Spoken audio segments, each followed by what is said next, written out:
Hey doing everyone, welcome to your Draftstars Sunday matchups between the Melbourne Storm and the Dogs and also the Parramatta Eels and the Dragons. So I'm just going to pop them both in here. We've got a 10,000 prize pool for the first one and 12,000 for the Eels and the Dragons. So very interesting selection of players here. If we're looking at the outside backs, there's only a couple that I'd suggest, and I think that Pap's going to go pretty big in this one.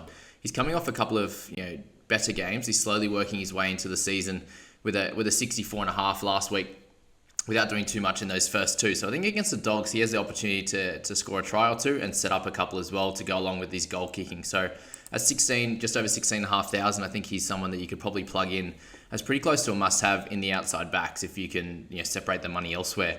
Some other guys in this section, obviously Lomax a little bit cheaper, but just doesn't have that real boom potential. Like he got a 49 last week in a really, really good game for him. But I think the Eels are going to be a stronger opponent than some he'll face this year, and I think that you could probably hold off on him.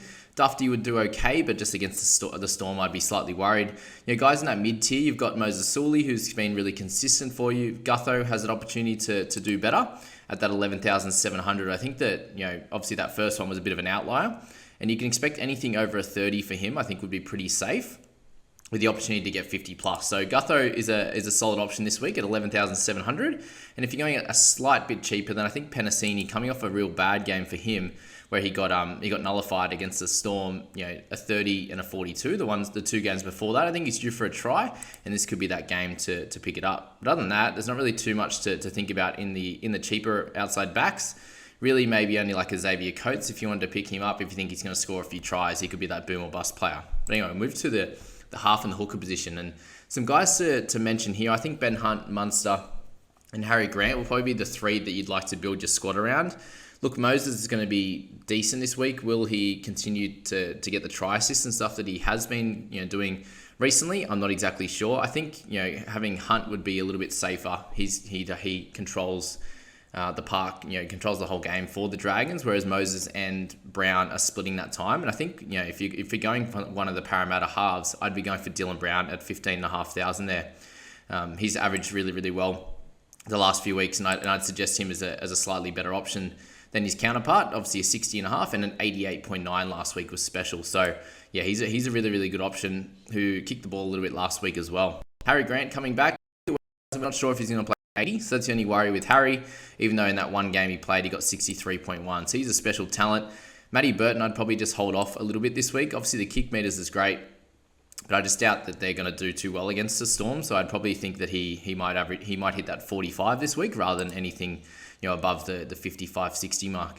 If you want to go a little bit lighter, you can go Brandon Smith, and he's coming off a 67.3. So at 13,800, you could pick him up at definitely a much cheaper option than the other guys, and potentially get a 50 plus score out of him. So I'd have him in mind as well, but obviously it's very hard to select in this position with only the one half or hooker available. So if you're playing just the individual matchups, then it might be easier to get in him and someone else in the flex, for example. So that's that there. And then the only other interesting one is a cheap fella, and that's Moses Imbi. So he's going to be playing fullback today, and his potential to average somewhere above the 30 mark would be decent, but obviously coming up against Para, and he hasn't played too much fullback lately. There's that chance that he doesn't score as well. But he's there, and at that 10,000 mark, you got Nick Meaney, who's surprisingly in the halves hooker position there, so he should be in the outside backs, and he'll be playing in that position this week. So coming off a 33 and a 47, has the opportunity to score a few tries this week. He got a double last week, so he could do that again this week if you were interested in that. But again, in that half hooker position, makes it a little bit tough for sure.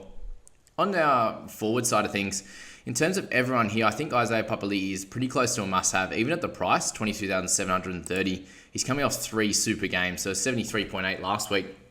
The only thing there is that Ryan Madison comes on the interchange bench, and there's a small chance that he takes some minutes off either Papali'i or Sean Lane, so that's something to think about. But Isaiah has been so good that I don't think you can take him off the park. These next few guys, Madison, DeBellin, Thompson, Jackson, I think you can completely disregard. I don't think it's good to pick any of these guys. Jack DeBellin maybe, but he's only averaging that mid-40s, which is not good enough, I don't think, for the 17,700 that you have to pay for it. Junior Bolo would be an interesting one, but coming off A 52 is his best score. Can he do that again? I'm not exactly sure, but he'll do decent. Jack Bird moves to 5'8", so I'll probably just leave him out. Josh King's a decent one, but how many minutes is he going to get this week? I'm suggesting probably 10 to 15 less than what he got the last 3 weeks, especially.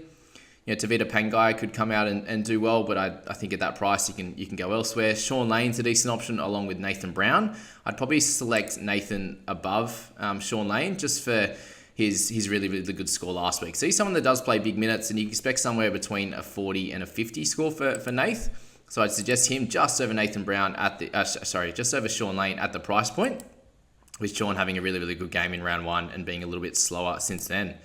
We see Corey Waddell move to the edge, guys. So I think he's, if you don't have as much cash in the bank, then 11,940 could get you a decent score. Yes, against the Storm, who are going to probably beat them well. I think that he could eke out some value for you, so you can spend some money elsewhere. Other than that, there's really not too much going on down below if you're going to go a lot cheaper. The only one I would suggest will be Josh Kerr, who's come out and scored fairly solidly across the first 3 games, a 38, a 29, a 27. So if you had to, and you're wanting someone to get around that 30 mark for the 9K, and you can spend that money elsewhere, then I think Josh Kerr could round out your week. Also, Alex McDonald's there, but they have Brandon Smith back. Will he get around that 20 mark or closer to the 30? I'd suggest you can go for Josh Kerr over Alec McDonald in that one. So that's it, guys. That's the Sunday games. Let me know your thoughts around those picks. And down in the comments, let me know how your team's set up, if you think they're decent picks or not. That would be I'd really appreciate that if you let me know. If you're enjoying this as well, enjoying these videos, that would be great. So anyway, guys, have a great Sunday. We'll catch you in the next one. See you later.